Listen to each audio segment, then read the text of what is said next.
सब लोगों ने इमरान खान को वोट दिया है तो उसका जो उजाला है वो भुगत रहे हैं। तो गवर्नमेंट के साथ मुझे लगता है आपको चलना पड़ेगा।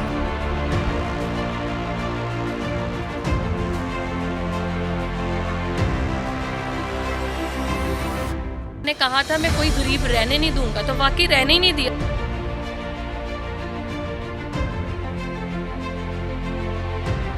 बिस्मिल्लाहिर्रहमानिर्रहीम, अस्सलाम वालेकुम नाज़रीन। Programme political talk with Faiza Bukhari में आपको खुशामदीद कहती हूँ। नाज़रीन, आज का प्रोग्राम थोड़ा सा मुनफरिद है। स्टूडियो में बात नहीं की जा रही। आज कोशिश ये की जा रही है कि सियासत से हटकर आवाम के पास जाया जाए और आवाम के मसाइल पर बात की जाए। और बिलखुसूस जब आवाम की बात की जाती है तो ताजर कम्यूनिटी हमें नज़र आती है और कस्टमर नज़र आता है कि कस्टमर को किन किन प्रॉब्लम का सामना करना पड़ता है। और इस वक्त बनाई जाने वाली जो गवर्नमेंट की तरफ से पॉलिसीज़ हैं उनसे ताजर कम्युनिटी कितनी खुश नज़र आती है।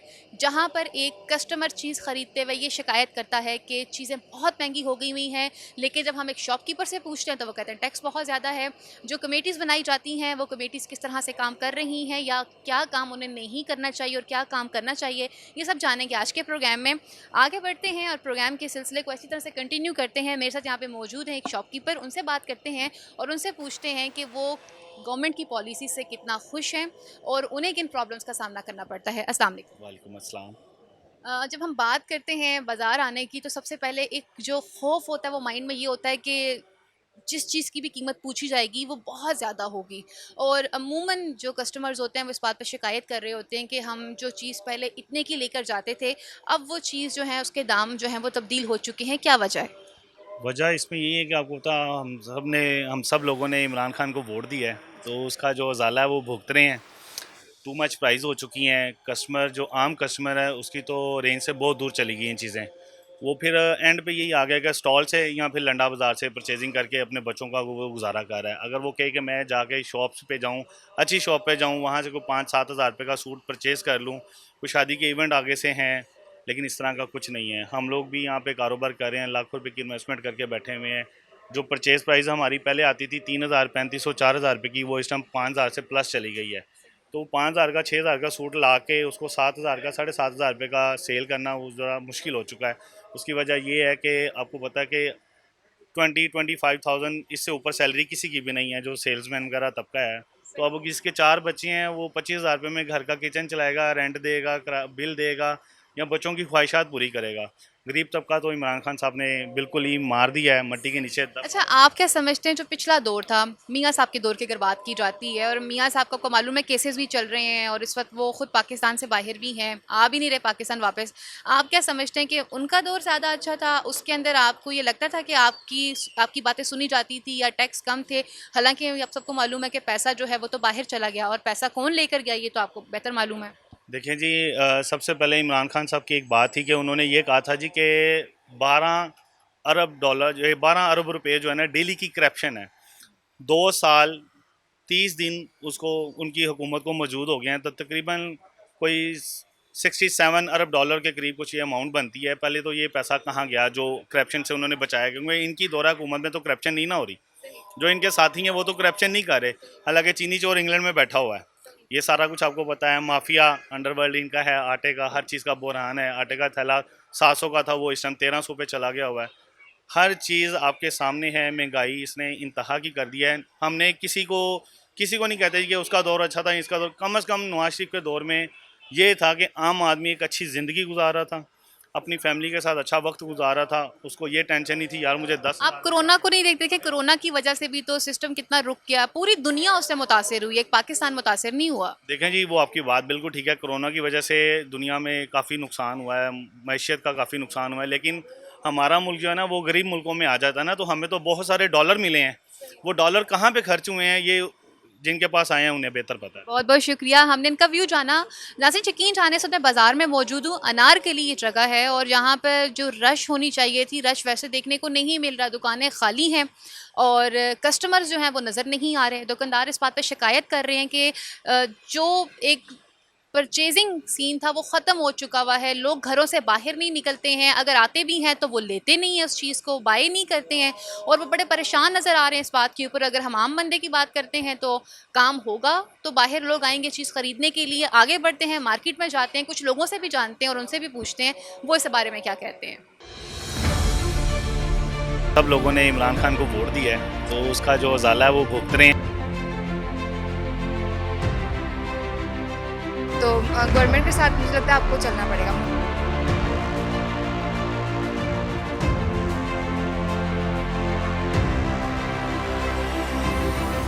ने कहा था मैं कोई गरीब रहने नहीं दूंगा, तो वाकई रहने ही नहीं दिया।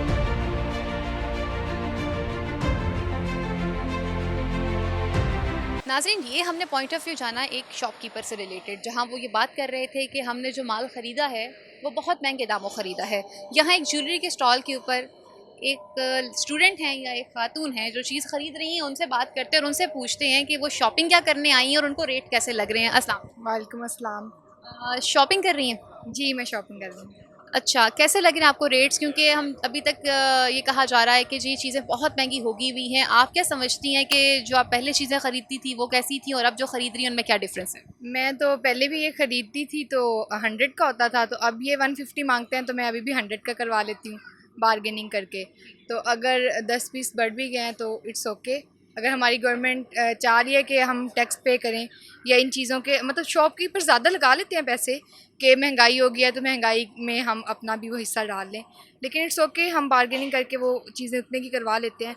तो अगर टैक्स इसमें इंक्लूड हो गए हैं या हमारी इकॉनमी इतनी पीछे चली गई है तो उसके लिए हमें कुछ करना पड़ेगा। जिस तरह हमने अपना जो हमने बोरो किया है वो हमने वापस करना है, तो वो हम नहीं करना ना, हमारा लोग मानते नहीं हैं। बीइंग अ गुड सिटीज़न आप ये कह रही हैं कि हमने टैक्स भी पे करना है और हमने गवर्नमेंट का साथ भी देना है, जबकि लोग ये कह रहे हैं कि जी गवर्नमेंट ने तो वादे बहुत किए थे, वादे पूरे नहीं किए। लोग चाहते हैं कि हमने वोट दिया है तो वो बस अब गवर्नमेंट हमें अपना घर भी दे दे और खाना पीना भी हमें दे के जाएं, खुद आके पार्सल करें हमें।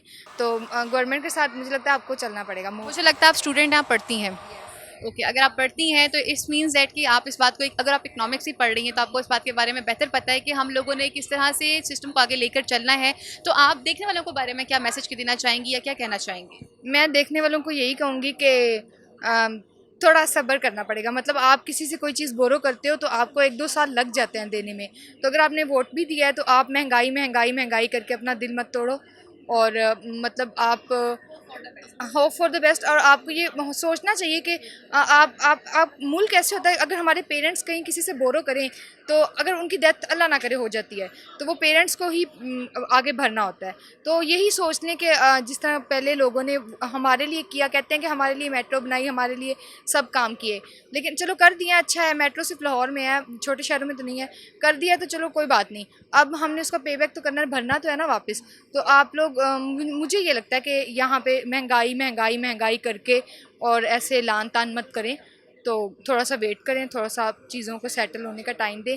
मतलब जैसे हम जापान में एक बार उनकी इकॉनमी बहुत ज़्यादा हिल गई थी तो वो लोग स्लम्प में चले, सिस्टम का हिस्सा हाँ, रहते हैं। स्लम्प में चले गए थे काफ़ी ज़्यादा, लेकिन उनके लोगों ने उन्होंने टैक्स रेट बढ़ाया तो उनके काफ़ी अरसा उनकी इकॉनमी में यही टैक्सेस चलते रहे, वो सेटल भी हो गए, लेकिन फिर भी उन्होंने अपनी महंगाई कम नहीं की ताकि वो तरक्की की तरफ जा सके। Thank you so much. सब लोगों ने इमरान खान को वोट दिया है तो उसका जो उजाला है वो भुगत रहे हैं। तो गवर्नमेंट के साथ मुझे लगता है आपको चलना पड़ेगा।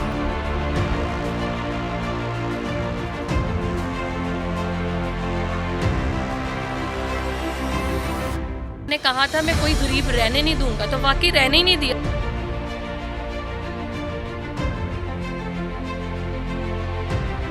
जी, अभी हमने एक स्टूडेंट से बात की जो शॉपिंग करने के लिए बाज़ार आई हुई थी और बड़ा अच्छा उन्होंने मैसेज दिया कि हमें कुछ टाइम अपनी गवर्नमेंट का साथ भी देना पड़ेगा। यहाँ पे मेरे साथ एक स्टॉल पर, ज्वेलरी के स्टॉल पर एक शॉपकीपर मौजूद है, एक बच्चा खड़ा है, उससे बात करते हैं और उससे पूछते हैं। अस्सलाम वालेकुम। वालेकुम अस्सलाम जी। अभी स्टॉल पर एक स्टूडेंट आपसे एक चीज़ बाय कर रही थी जो बता रही थी कि ये ज्वेलरी आइटम जो पहले 100 का था अब 150 का हो गया हुआ है, क्यों? ये तो पीछे से महंगे आ रहे हैं, ज्वेलरी वगैरह जो है पहले 100 की आती थी, अब वैसे ही 120 या 150 इस तरह से आ रही है ज्वेलरी, क्योंकि ये गोल्ड पॉलिश हम करवाते हैं, पहले तो दूसरी पॉलिश होती थी जी, अच्छी वाली ज्वेलरी है इसलिए जो है ना। मतलब ये कि ये चीज़ें आपको आप ये कह रहे हैं कि जहाँ से आप माल खरीद के लेकर आते हैं वहाँ से चीज़ आपको महंगी मिलती है, इस वजह से आप ये चीज़ें जो है वो आगे महंगी जी, सेल करते क्योंकि डॉलर रेट वाले की बढ़ गया हुआ है, गोल्ड का भी रेट बढ़ गया है, इसी वजह से जो है ना थोड़ी महंगाई हुई हैं। हुई सही। है। अच्छा, गवर्नमेंट से कितना खुश नज़र आते हो? और जैसे भी आपके स्टॉल पे जो एक वो आपसे ज्वेलरी आइटम ले रही थी, जैसे वो बात कर रही थी कि इस वक्त हमें टफ टाइम में साथ देना पड़ेगा, आप समझते हैं खान साहब ने डिलीवर किया लोगों को? नहीं, खान साहब ने तो अब जाहिर सी बात है महंगाई की हुई है सारी, तो बस आटा वगैरह हर चीज़ आप महंगी हुई हुई है, इसी वजह से तो ज्वेलरी भी महंगी कर दी है। ठीक हो गया। अलगर्ज की हर चीज़ जो है वो महंगी है, और जब एक चीज़ महंगे दामों खरीदी जाएगी तो फिर उसका रेट भी उसी हिसाब से तय किया जाएगा, और वो चीज़ मार्केट में उसी हिसाब से आगे सेल भी की जाएगी, और जिसमें लेने वालों को भी प्रॉब्लम का सामना करना पड़ेगा क्योंकि रेट जो हैं वो पहले जैसे नहीं रहेंगे, ड्यू टू कोरोना भी कह सकते हैं। और फिर एक टफ टाइम ये भी रहा कि पॉलिसीज़ जो हैं वो किस तरह से बनाई गई हैं, या पॉलिसीज़ अगर बना दी गई हैं उन पर अमल क्यों नहीं किया जा रहा। आगे चलते हैं और आगे जाके लोगों से मज़ीद बातें करते हैं और उनसे पूछते हैं कि वो कितने खुश हैं और कितने नाराज़ हैं। सब लोगों ने इमरान खान को वोट दिया है, तो उसका जो उजाला है वो भुगत रहे हैं। तो गवर्नमेंट के साथ मुझे लगता है आपको चलना पड़ेगा।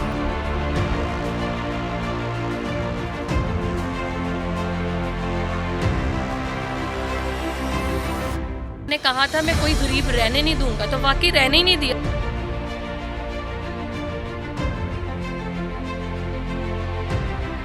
जी नाज़रीन, आगे बढ़ते हैं और यहाँ पर एक और शॉपकीपर मौजूद हैं, उनसे बात करते हैं और उनसे पूछते हैं कि वो किस तरह से देखते हैं कारोबार की सूरत हाल को। पहले क्या सिचुएशन थी और अब क्या सिचुएशन है, इनसे जानते हैं। अस्सलाम वालेकुम। जी वालेकुम सलाम। क्या समझते हैं कि अब जो मार्केट्स दोबारा से रीओपन हुई हैं, सेल कैसी हो रही है, या पिछला दौर जो था वो सेल के लिहाज से कैसा था, और अब खान साहब के आने के बाद ये दौर कैसा है? देखें, पिछला दौर तो बहुत अच्छा था। हमने सोचा था कि खान साहब के आने से ये बेहतर हो जाएगा, लेकिन ये तो बिल्कुल ही डट जा रहा है बाज़ार। मार्केटें वीरान आप देखें, इस टाइम कोई कस्टमर निकल रहा है, अदरवाइज़ तो कस्टमर ही नहीं है। महंगाई इतनी हो गई है कि हर आदमी के पहुंच से बाहर है। अच्छा, हमने यहाँ पे एक अभी बात पे ये भी सुनी कि चीज़ें जो हैं वो लेने के लिए लोग आते हैं लेकिन वो खरीदते नहीं है, चले जाते हैं। क्या वजह है? आप लोग रेट बहुत ज़्यादा रखते हैं। वजह यही है कि उनके पास परचेज पावर ही नहीं है, तो वो कैसे ख़रीदेंगे। आप देखें ना, हर चीज़ तो महंगी है, तो कैसे बेचारे आएंगे। विंडो शॉपिंग करके चले जाते हैं। ताजर खुद परेशान है।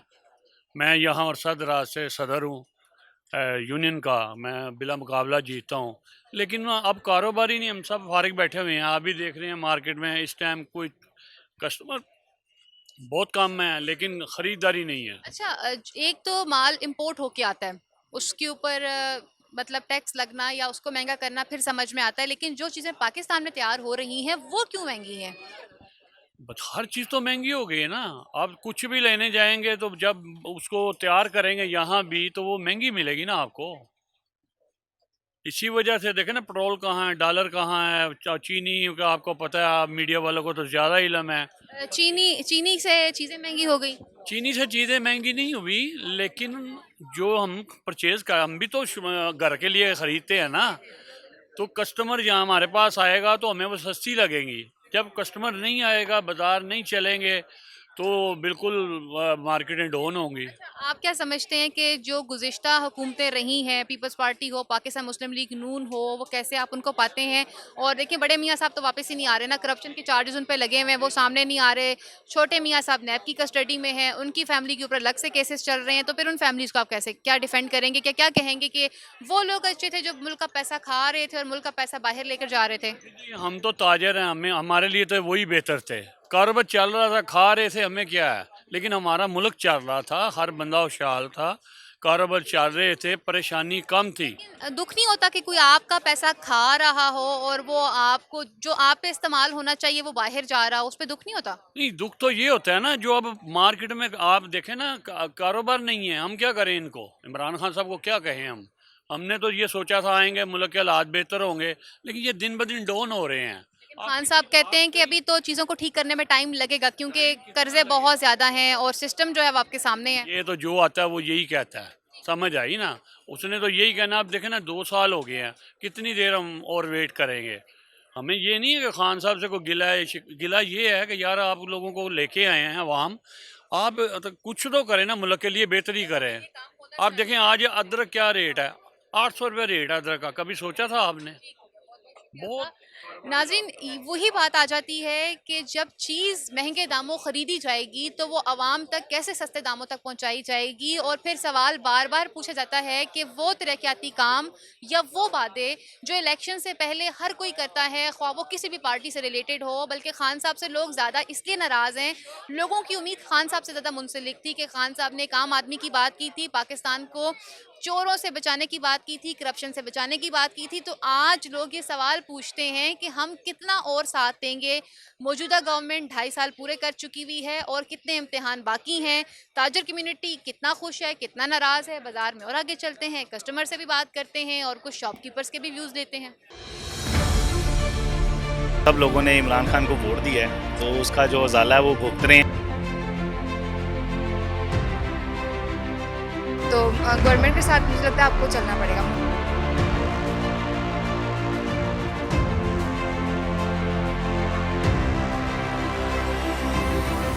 ने कहा था मैं कोई गरीब रहने नहीं दूंगा, तो वाकई रहने ही नहीं दिया।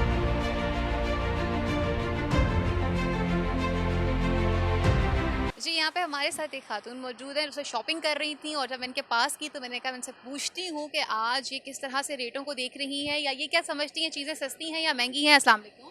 वालेकुम अस्सलाम। अभी आप ज्वेलरी भी खरीद रही थी और कुछ अभी आपने शूज़ और बैग्स वगैरह भी खरीदने हैं, तो क्या समझती हैं कि जब पहले शॉपिंग करने आती थी तो तब रेट कैसे थे और आज रेट कैसे हैं? असल में रेट जो है ना, हम गवर्नमेंट को ब्लेम नहीं करेंगे क्योंकि गवर्नमेंट हमारी काफ़ी कुछ कर रही है एंड मैं वैसे ही इमरान खान की सपोर्टर हूँ। मगर ये कि महंगाई बहुत ज़्यादा हो गई है और हम लोग जो गवर्नमेंट सर्वेंट वगैरह हैं उनके लिए सरवाइव करना बहुत मुश्किल हो गया है। अपने बजट में शॉपिंग करना मुश्किल हो गया है। अच्छा, हमने अभी तक लोगों के जो व्यूज़ लिए हैं वो कह रहे हैं कि गवर्नमेंट ने चीज़ें महंगी की हुई हैं, इसलिए हम चीज़ें महंगी लेकर आते हैं, इसलिए आगे चीज़ें महंगी सेल हो रही हैं। मसला ये नहीं है, गवर्नमेंट सिर्फ चेकआउट नहीं कर रही है। हमें सिर्फ एक शिकायत गवर्नमेंट से ये है कि गवर्नमेंट चेकआउट नहीं कर रही है। उनको चेकआउट करना चाहिए कि महंगाई किस तरफ जा रही है। जो गरीब लोग हैं उनका सरवाइव करना बहुत मुश्किल हो गया है। हम अगर चेकआउट होगा हाँ, तो चेक प्राइस के ऊपर कंट्रोल पा लिया जाएगा। और आप अभी तक गवर्नमेंट की पॉलिसी से खुश हैं। Yes, I am very satisfied. Again वही बात आ जाती है कि कुछ हमें भी साथ देना पड़ेगा और कुछ करना पड़ेगा। हमें भी कोऑपरेट करना पड़ेगा और कुछ इसके साथ साथ हमें माइन्यूटली भी अगर हम बात करते हैं तो इनफरादी तौर पे कुछ जिम्मेदारियां हमारी भी हैं कि हम अपना रोल, अपना किरदार किस तरह से निभा रहे हैं। अभी बाज़ार से गुजरते हुए जहां मैंने लोगों से बात की वहीं पर मुझे एक जूतों का स्टॉल नज़र आया जहां पर कीमत लिखी हुई है 400 रुपये और इंतहाई मुनासिब रेट है एक जूते का कि जिसमें आप एक अपना मन पसंदीदा जूता ख़रीद भी सकते हैं और अपना फैशन भी पूरा कर सकते हैं, और अगर आपका दिल भर जाए तो आप अगेन एक नया जूता ख़रीद सकते हैं। सामने कस्टमर किस तरह से देखते हैं आप कि आ रहे हैं, चीज़ ख़रीदी जा रही है, मार्केट के आप हालात किस तरह से देखते हैं कि मार्केट के हालात बेहतर हैं या पहले से ख़राब हैं? पहले से मार्केट हालात से ख़राब है, ज़्यादा बेहतर नहीं है। उम्मीद है इंशाल्लाह अब ये मेले के बाद इंशाल्लाह उम्मीद है कि हमारा सीज़न शुरू हो जाएगा अगर लॉकडाउन ना लगा तो।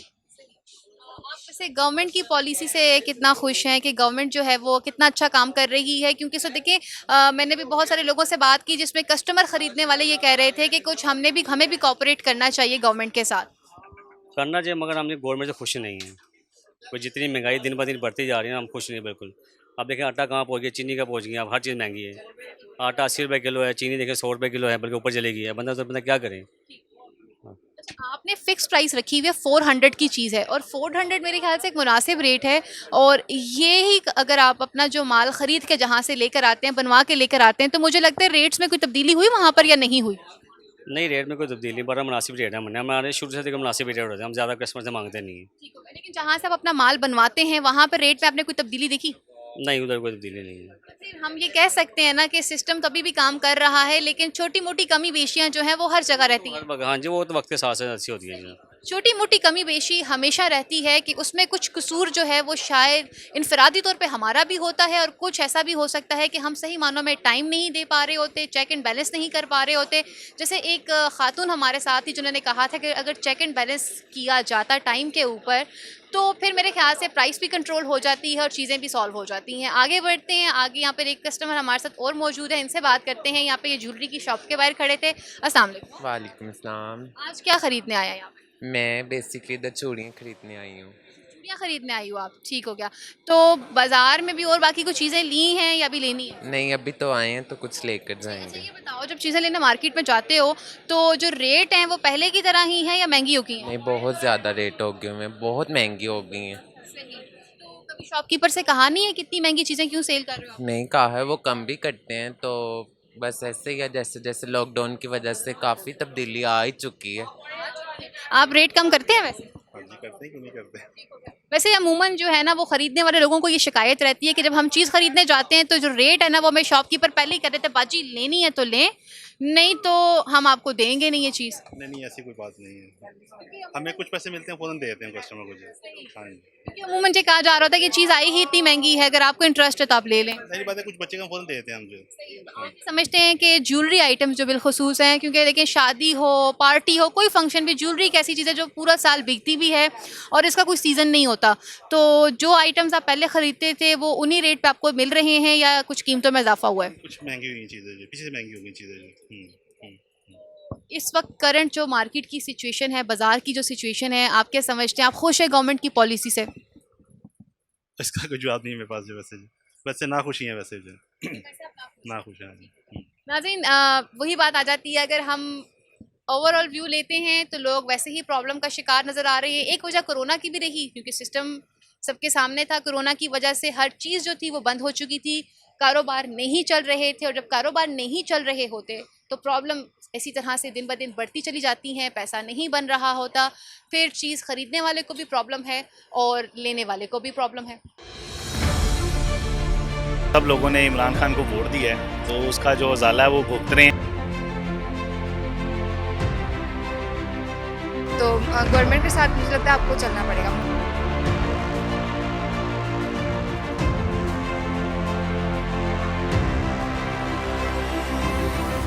ने कहा था मैं कोई गरीब रहने नहीं दूंगा, तो वाकई रहने ही नहीं दिया।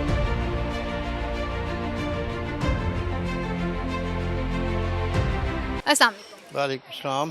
पूरे बाज़ार को विज़िट किया और मुख्तलिफ़ लोगों से उनकी राय भी जानी, जिसमें बहुत सारे शॉपकीपर भी शामिल थे और चीज़ें लेने के लिए आए हुए लोग भी शामिल थे कि जो ख़रीदो फ़रोख्त इस वक्त कर रहे हैं। आप क्या समझते हैं कि इस वक्त बाज़ार में आने वाले लोगों का जो रुझान है वो कितना है, कम है और किस कदर मुतासिर हुआ? इस वक्त तकरीबन 25% रह गया रुझान लोगों का आने के लिए। एक तो लोगों के जहन में ये दोबारा खौफ पैदा हो गया कि जी लॉकडाउन शुरू होने वाला, लॉकडाउन शुरू होने वाला। दुकानदार इससे बेइंतहा परेशान है। ये हमारे गले से इमरान खान को उतार दे तो बड़ी अल्लाह का करम नवाजी हो जाएगी, फिर से लहर बहर इस मुल्क में शुरू। खान साहब के बारे में तो कहा जाता है वो करप्ट वज़ीर आज़म तो है ही नहीं। देखिए मुल्क की बेहतरी के लिए वो कितना काम कर रहे हैं। इस दुनिया में कोई नहीं है, पाकिस्तान में नहीं, उनसे बड़ा करप्ट इस दुनिया में कोई नहीं है। जितने बड़े करप्ट इमरान खान है, इससे बड़ा कोई करप्ट नहीं है। ये आप कैसे कह सकते हैं कि उन्होंने करप्शन चीज़ में वो पूरे हुए हैं। सबसे बड़ा तो उनका यही होता है जनाब अली, मैं ये करूँगा, वो करूँगा, वो करूँगा, उसके बाद वो जनाब अली ख़त्म कर देते उन चीज़ों। इससे ज़्यादा करप्ट क्या होना चाहिए? उन लोगों के बारे में क्या कहेंगे जो पाकिस्तान पर हुकूमत करते रहे, फिर पाकिस्तान की ही दौलत को बाहर ले जाकर बैठ के और आज वो वापस भी नहीं आ रहे? उन्होंने सबूत नहीं दिया कि बाहर ले गए हैं। ये सिर्फ हुआ है, किसी जज ने कहा, किसी ने भी कहा कि वो बाहर ले गए। ये सिर्फ इमरान खान केसेस ही चल रहे हैं ना, अभी केसेस क्लियर नहीं हुए, केसेस चल रहे हैं। अभी जनाब अली किसी ने भी कुछ नहीं कहा। इनके लेके गए, इन्होंने तो किसी को भी कुछ नहीं कहा। जहांगीर तरीन गए हुए हैं, अलीम खान गए हुए, इनको किसी ने कुछ नहीं कहा। मतलब आप ये कहना चाह रहे हैं कि ये सबसे करप्ट हुकूमत है। ज्यादा दिल शिकस्ता इसलिए हैं क्योंकि जो वादे किए गए थे, जिस तरह की बातें की थी खान साहब, अभी तक वैसा पूरे कुछ भी नहीं हुए जी, कुछ भी नहीं कर सकते। नाज़रीन कर भी नहीं सकते। नाज़रीन इसी बात पर लोग जो है वो नाराज़ नज़र आते हैं कि जिस तब्दीली के बारे में बात की जा रही थी उस तब्दीली से लोग बहुत ज़्यादा मुतासिर हो रहे हैं। आगे चलते हैं एक शॉप में जहाँ पर कुछ लोग शॉपिंग कर रहे हैं, उनसे पूछती हूँ। यहाँ पर भी बाकायदा फ़िक्स प्राइस लिख के लगाई हुई है कि 400 में ये चीज़ सेल कर रहे हैं। हालांकि ये चीज़ें बहुत महंगी हैं। पूरी मार्केट के व्यूज़ आपने सुने हैं। यहाँ पर एक कस्टमर है, उनसे बात करती हूँ। अस्सलाम वालेकुम। वालेकुम अस्सलाम। जूते लेने के लिए आई हैं, क्या समझती हैं कि महंगे हैं, सस्ते हैं, किस तरह के? महंगाई तो है, 400 रुपये का जूता मिल रहा है। फिलहाल ये 400 रुपये में मुनासिब है। ये हाँ, ये इंसान आराम से ख़रीद सकता है। पूरे बाजार को आपने भी विजिट किया तो क्या समझते हैं रेट बढ़े हैं? हाँ, बहुत ज़्यादा। कोई चंद लोग हैं जो सही अपने रेट पे बेच रहे हैं, ज़्यादातर तो बहुत ज़्यादा महंगाई है। जो चीज़ पहले हम 600 में ख़रीदते थे, अब वो 1000 से कम नहीं दे रहे। तो गवर्नमेंट से खुश हैं आप? नहीं, बिल्कुल नहीं, तो बिल्कुल भी खुश बिल्कुल नहीं खुश हम लोग। गवर्नमेंट इमरान खान तो उतर ही जाए तो बेहतर है। उसने तो आगे बेड़ा ही गर्क कर दिया।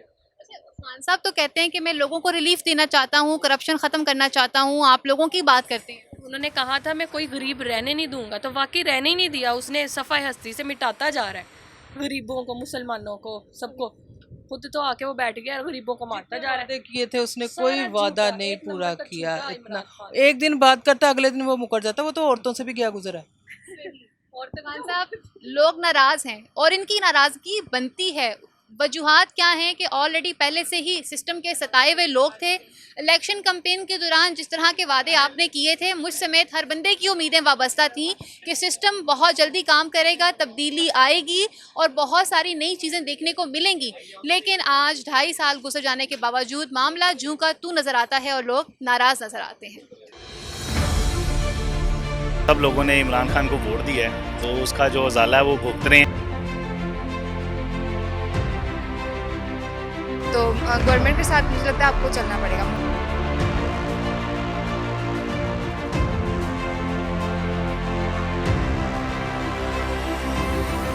ने कहा था मैं कोई गरीब रहने नहीं दूंगा, तो वाकई रहने ही नहीं दिया।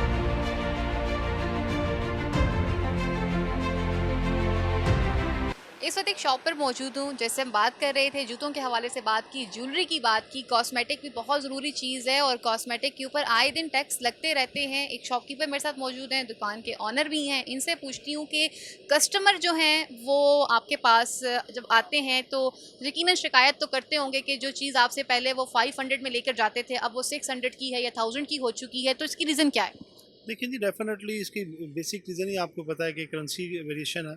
तो देन डॉलर्स में तो कोई फ़र्क नहीं पड़ता, लेकिन हमारी करेंसी दिन डे बाय डे हमारी जो डाउन हो रही है। सेकंड, हमारी इंपोर्ट में बहुत सारे प्रॉब्लम्स हैं और हमारी जो पर्सनल लोकल इंडस्ट्री है वो ना होने के बराबर है। हम डिपेंड कर रहे हैं पूरा चाइना, दुबई या अदर कंट्रीज़ पे, तो डेफिनेटली उसका बहुत ज़्यादा फ़र्क पड़ता है। कॉस्मेटिक की चीज़ें जब वो बाहर से इंपोर्ट होकर आती हैं और इसलिए वो ज़्यादा महंगी दामों सेल हो रही है। डेफिनेटली इसमें सॉलिड रीज़न मेरा ख्याल, आप भी खुद यूज़र है इनका, कि जो चीज़ आप 100 की लेती थी वो आपको 400 या 300 की रेंज में पड़ रही है। इसमें कस्टमर भी परेशान है, शॉपकीपर भी परेशान है कि एक नॉर्मल प्रोडक्ट के बारे में आप अगर आप कहें तो थोड़ा सा जब गैप आता है तो डेफिनेटली मतलब कस्टमर डिस्टर्ब हो रहा है। इसमें दोनों चीज़ें डिस्टर्ब हो रही है, कस्टमर भी और हम भी। अच्छा, गवर्नमेंट की पॉलिसीज़ को आप किस तरह से देखते हैं? बाज़ार में मिले जुले व्यूज़ देखे, कुछ लोगों ने कहा कि कोरोना भी रहा और जिस वजह से सिस्टम जो है वो थोड़ा स्लो हो गया, कारोबार नहीं चल सके, और कुछ हमें भी साथ देना चाहिए गवर्नमेंट का। तो आप किस तरह इस पॉलिसीज़ को देखते हैं? देखिए, मैं आपको एक टेक्निकल चीज़ बता देता हूँ कि गवर्नमेंट की पॉलिसी कुछ भी हो, हमें उस पर चलना है। बट पॉलिसी नहीं होगी तो किस पर चलेंगे आप? अभी तक हमारी गवर्नमेंट कोई पॉलिसी वाज़ह कर ही नहीं सकी। मतलब एज ए इम्पोर्टर मैं आपसे बात करूं तो सबसे टेक्निकली बात यह है कि हम वहां से जब खरीदारी करते हैं तो मैं ये नहीं पता होता कि पाकिस्तान में जाके इसकी कॉस्ट क्या पड़ेगी। इसकी डेफिनेटली बेसिक रीज़न यही है कि यहाँ कुछ पॉलिसीज़ नहीं है। यहाँ जिसका जो है करप्शन, मैं एक बात ज़रूर पॉइंट आउट करूँगा, यहाँ करप्शन ख़त्म नहीं हुई, करप्शन महंगी ज़रूर हो गई है। मतलब ये कि वही बात आ जाती है, जब आप चेक एंड बैलेंस नहीं रखेंगे चीज़ों पर तो फिर दिन ब दिन चीज़ों में, उनकी कीमतों में भी इजाफा होगा और करप्शन भी दिन ब दिन बढ़ती चली जाएगी।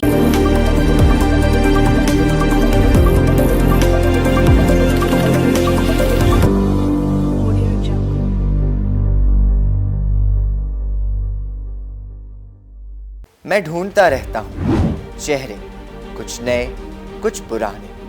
कभी लगता है कि हर चेहरा ही मेरा जाना पहचाना है और कभी अनजाने चेहरों में खुद को अकेला पाता हूँ। लेकिन जिन लोगों को मैं बुलाता हूँ अपने शो में, उन्हें जानती है पूरी दुनिया। मैं ज़िशान शेख लेके आ रहा हूँ एक ऐसा शो जिसमें बातें होंगी सिर्फ सच। तो देखना मत भूलिएगा, सिर्फ और सिर्फ टैलेंट न्यूज़ टीवी पर।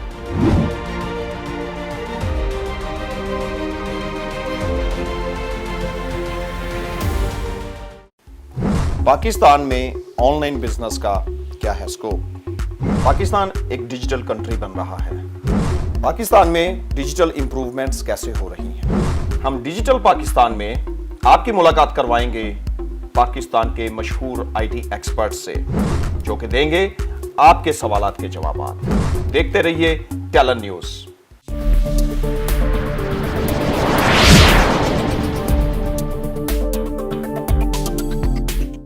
दुनिया में इकोनॉमी इस वक्त टोटली डिसरप्ट है। कहीं मार्केट शेयर की जंग है, कहीं प्राइसेस की। कोई वैल्यूज क्रिएट कर रहा है और कोई सप्लाई चेन स्ट्रॉन्ग कर रहा है। इसलिए ग्लोबली एक्टिव, कमोडिटिव और प्रीशियस मेटल्स वॉलेटाइल हैं। पाकिस्तान खुद इंटरनल और एक्सटर्नल फ्रंट्स के इकोनॉमिक चैलेंजेस को काउंटर कर रहा है। क्या कर पाएगा और इतने रिस्की एनवायरनमेंट का इंपैक्ट हमारे बिजनेसेस पे क्या होगा? इन तमाम अहम अमूर को हम स्मार्टली डिस्कस करेंगे अपने programme business news daily with Ehsan Iqbal में। So watch us Monday through Friday only on Talent News.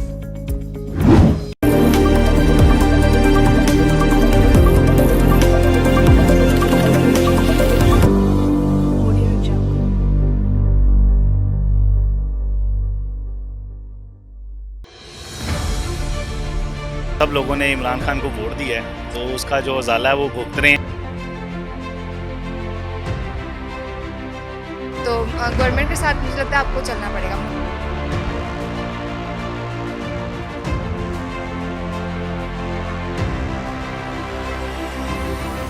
ने कहा था मैं कोई गरीब रहने नहीं दूंगा, तो वाकई रहने ही नहीं दिया।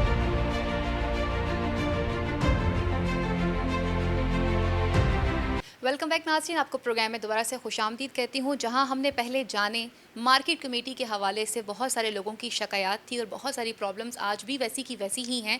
तो अभी इस वक्त मैं मौजूद हूँ, चेयरमैन मार्केट कमेटी हैं, पाकिस्तान तहरीक इंसाफ के नुमाइंदे हैं मलिक वक़ार अहमद साहब। उन्हें प्रोग्राम में खुशामदीद कहती हूँ। अस्सलाम वालेकुम सलाम। मलिक वक़ार साहब, माशाल्लाह से आप खुद चेयरमैन हैं, मार्केट कमेटी को रिप्रेजेंट भी करते हैं और हमने आज जिस तरह से मार्केट्स को विज़िट किया और ताजर कम्युनिटी की बातों को सुना, सबसे पहला जो प्रॉब्लम देखने को आया वो ये था कि तजावुज़ात जो हैं वो अभी भी वैसी की वैसी ही हैं। हालांकि उस पर इतना काम भी किया गया, बड़ा हमने देखा मार्केटें जो थी उनको डिमोलिश भी करवाया गया, लेकिन उसके बावजूद भी अभी भी किसी दुकान के बाहर से गुजरा जाए तो उसके आगे आपको एक्स्ट्रा एक और दुकान का पार्ट ज़रूर बाय नज़र आता है। बिल्कुल ठीक कहा आपने। तजावुज़ात शहर लाहौर का एक बहुत बड़ा मसला और इसके ख़िलाफ़ पाकिस्तान तहरीक इंसाफ ने पहली दफ़ा पाकिस्तान की तारीख़ में जब हुकूमत में आई तो तजावुज़ात के ख़िलाफ़ एक बाकायदा एक ऑपरेशन किया, जिसके नतीजे में जितनी नजायज़ तजावुज़ात हैं उनको ख़त्म किया गया।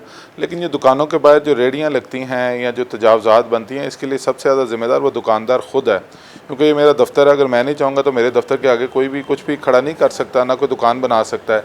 लेकिन ये ताजर अपने फ़ायदे के लिए, अपनी दिहाड़ी के लिए बंदे को बाहर बिठा के ख़ुद से उसका रास्ता रोकते हैं और कोसते गम। यहाँ पर एक पॉइंट और भी तो आता है ना मलिक साहब, जैसे आपने कहा कि अगर आपके ऑफिस के बाहर कोई बैठ नहीं सकता तो इसका मतलब आप उसे खुद मना कर रहे हैं। अगर आप उसे बिठा भी रहे हैं तो उस पर कुछ चेक एंड बैलेंस रखने वाला तो होगा ना, लेकिन वहाँ पर इसका मतलब है कि अभी भी चेक एंड बैलेंस में कुछ ना कुछ कमी तो ज़रूर है कि जिस वजह से एक दुकानदार को इतनी आज़ादी हासिल है कि वो अपनी दुकान के बाहर का वो हिस्सा जो एक पब्लिक एरिया है जहाँ पर लोगों को वॉक करनी चाहिए, आना जाने के लिए इस्तेमाल करना चाहिए, उसे वहाँ पे वो किराए पर देकर बैठा हुआ है।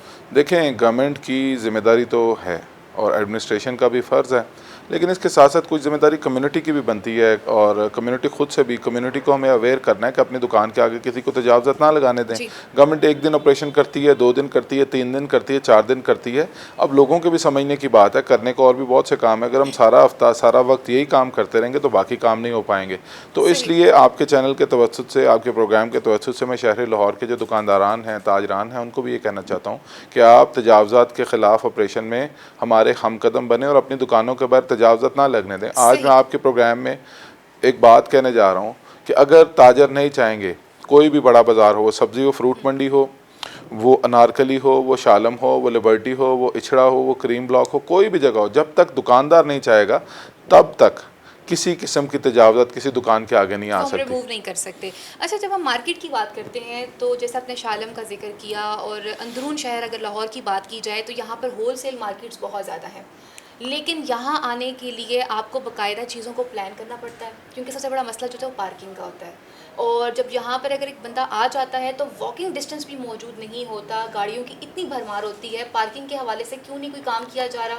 और अभी भी हम देखते हैं क्लीनिंग के पॉइंट ऑफ व्यू से कोई हमें उस तरह के इंतजामात नज़र नहीं आते मार्केट्स में जैसे होने चाहिए। देखें, लाहौर शहर की आबादी में जिस तरह इजाफा हुआ है तो लेकिन शहर तो उतना ही रहा है और जब से हम आए हम इसको करने की कोशिश भी कर रहे हैं। लेकिन शालमी मार्केट का शुमार आपको पता है कि एशिया की एक बड़ी मार्केट में होता है और यहाँ पे होलसेल के हवाले से पूरे पाकिस्तान से लोग आते हैं, तो यहाँ पे पार्किंग का और ट्रैफिक का मसला तो मौजूद है। सड़क वही है, लोग बढ़ गए हैं, गाड़ियाँ बढ़ गई हैं, उसके लिए हमने पार्किंग प्लाजा बनाने का प्लान किया है कि शालमी की ट्रैफिक को कंट्रोल करने के लिए, पार्किंग को कंट्रोल करने के लिए वर्ल्ड सिटी में कुछ एरियाज़ मौजूद हैं जहाँ पे हम 3 से 4 पार्किंग प्लाजाज होंगे, वो मल्टी स्टोरेड प्लाजाज होंगे। वहाँ पे गाड़ियाँ मुख्तलिफ जो स्टोरेज होंगे उनमें गाड़ियों को पार्क किया जाएगा।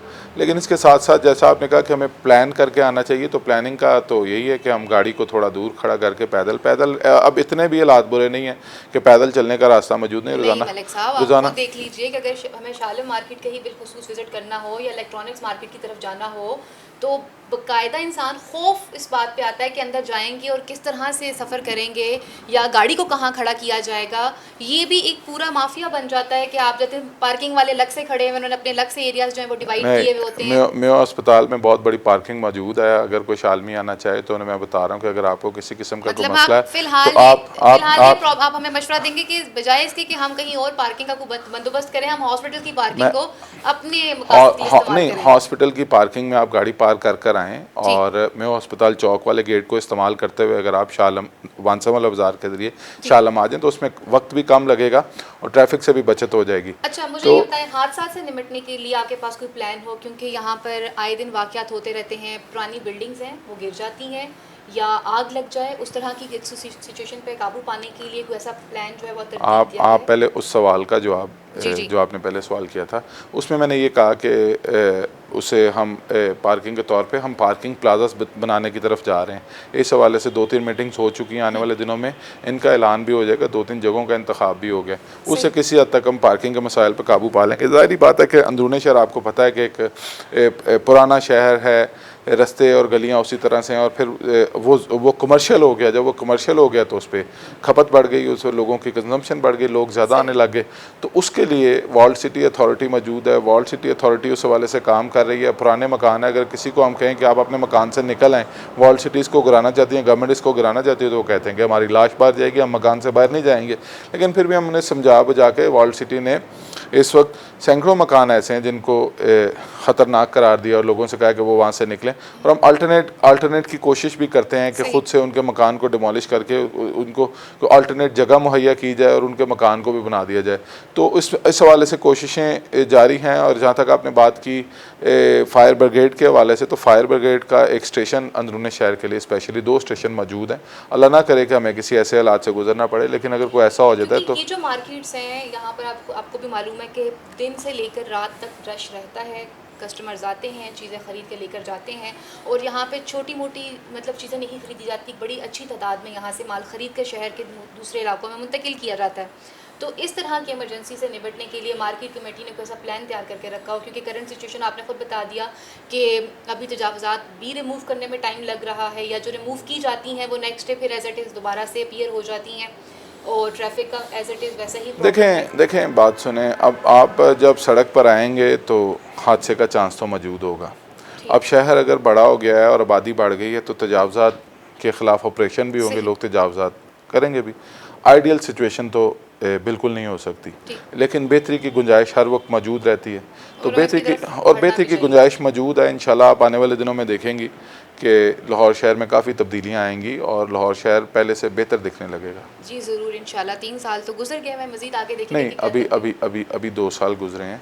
मतलब कोई आप तीसरा साल आपका चल रहा है, तो आप ये बता दें कि आगे इंशाल्लाह आगे मज़ीद और बेहतरी क्या अगले 5 साल भी इमरान अच्छा, खान मलिक के। वक़ार साहब मुझे बताएं, माजी की जो कमेटी बनाई जाती थी, एक बाज़ार से रिलेटेड हो या एक इस तरह की जो कमेटीज़ तश्कील दी जाती थी, आप क्या समझते हैं वो किस हद तक बेहतर परफॉर्म करती थी या जब से आप आए हैं आपको किन चैलेंजेस का सामना करना पड़ा? देखिए, हमारा जो मेन चैलेंज है मार्केट कमेटी लाहौर, इसके ज़िम्मे होता है कि हम फलों की, सब्जियों की, अजनास की जितनी कीमतें हैं उनको रेगुलेट कर सकें और उनकी डिमांड एंड सप्लाई की बात कर सकें और उसके साथ साथ मंडी के जो मसाइल हैं और फार्मर को उसका मुआवजा ठीक मिल रहा है, कंज्यूमर को ठीक कीमत पे सामान मिल रहा है, इसको देख सकें।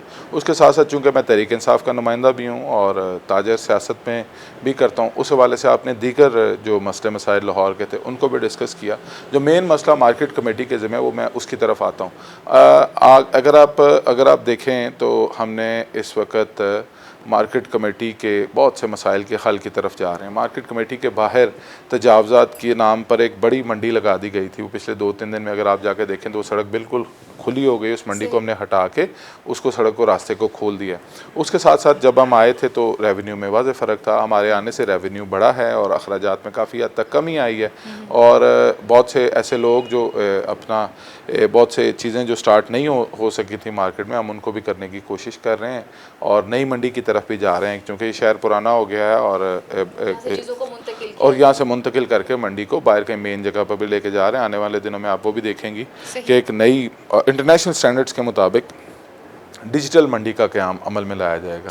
उस मंडी को डिजिटाइज़ भी किया जाएगा और इस मंडी में भी हम काफ़ी हद तक मामला को डिजिटाइज़ कर रहे हैं। और जितनी देर मंडी बाहर नहीं जाती, आने वाले दिनों में आप देखेंगे कि मंडी में जो सेवरेज के और पानी के मसाइल थे उन पर भी काफ़ी हद तक काबू पाया जाएगा और उसमें नई सड़कें और नया सेवरेज सिस्टम भी डाला जा रहा है।